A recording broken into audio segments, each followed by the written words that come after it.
জুবিন গাৰ্গ আৰু সেই জুবিন গাৰ্গ ইস্যুটোত মানুহক ডাইভাৰ্ট কৰি পেলাই মুখ্যমন্ত্ৰীয়ে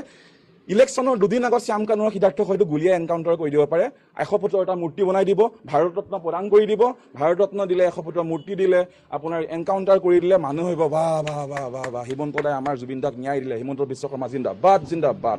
সেই একেখিনি মানুহে তেওঁক আকৌ মুখ্যমন্ত্ৰী পাতিব গতিকে এই গোটেই ক্ৰনলজিটো বুজিব চেষ্টা কৰক আজি কোনো ইলেকশ্যন নেখেলাকে জুবিন গাৰ্গৰ 25 বছৰীয়া এজন মেনেজাৰ কেনেকৈ তেওঁ আজি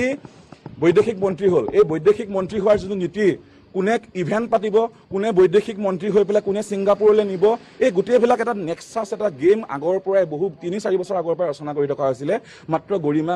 শইকীয়া গাৰ্গ লগত থাকিলে তেওঁক হত্যা কৰিব পৰা হোৱা নাছিলে আমি কোৱা নাই হত্যা কৰিছে বুলি মুখ্যমন্ত্ৰীয়ে নিজেই কৈছে হত্যা কৰিছে বুলি আৰু হত্যা সিদ্ধাৰ্থ শৰ্মাই কি খোৱা পানী বি ঢালিলে যে জুবিন গাৰ্গক তেওঁ হত্যা কৰিব সিদ্ধাৰ্থ শৰ্মাক কোৱা হৈছে তই জীৱনটোত মেনেজাৰ কৰি কিমান পাবি 1 কোটি 2 কোটি তোক আমি 20 কোটি 50 কোটি দিম তই দুবাইত ফ্লেট লৈ থাকিব পাৰিবি নালাগে অসমত থাকিব তই জুবিন গাৰ্গ নালাগে মেনেজাৰ তোক যিমানখিনি জুবিন গাৰ্গে দম দিলে বেয়াকে ক'লে তই সেইবিলাক তোৰ মনত আছে তোৰ ইয়াক উৰাই দে আমাৰ বিজেপি গভৰ্ণমেণ্ট নহ'লে হিলাব পৰা এটাই জেনজি আছে অসমত এইটো হৈছে জুবিন গাৰ্গ